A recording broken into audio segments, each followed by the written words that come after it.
Exodus. These are the names of some of Israel who came into Egypt with Jacob, each with his household: Reuben, Simon, Levi, and Judah, Issachar, Zebulun and Benjamin, Dan and Naphtali, Gad and Asher.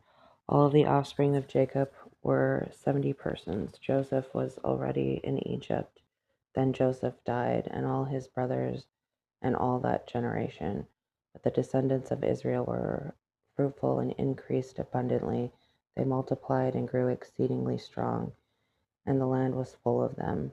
Now a new king arose over Egypt who did not know Joseph. He said to his people, "Behold, the Israelites are too many and too mighty for us.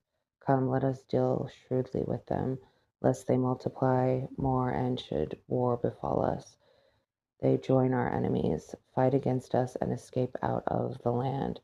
So they set over taskmasters to afflict and oppress them with burdens, and built Pithom and Ramses as store cities for Pharaoh. But the more oppressed them, the more they multiplied and expanded, so that were vexed and alarmed because of the Israelites. And the Egyptians reduced the Israelites to severe slavery. They made their lives bitter with hard service in mortar, brick, and all kinds of work in the field. All their service was with harshness and severity. Then the king of Egypt said to the Hebrew midwives, of whom one was named Siphrah and the other Puah, "When you act as midwives to the Hebrew women and see them on the birth stool, if it is a son, you shall kill him, but if it is a daughter, she shall live."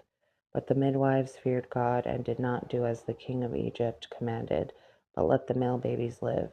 So the king of Egypt called for the midwives and said to them, "Why have you done this thing and allowed the male children to live?" The midwives answered Pharaoh, "Because the Hebrew women are not like the Egyptian women. They are vigorous and quickly delivered. Their babies are born before the midwife comes to them." So God dealt well with the midwives, and the people multiplied and became very strong. And because of the midwives revered and feared God, he made them households of their own. Then Pharaoh charged all his people, saying, "Every son born you shall cast into the river, but every daughter you shall allow to live." Now a man of the house of Levi went and took his wife, a daughter of Levi. And the woman became pregnant and bore a son. And when she saw that he was exceedingly beautiful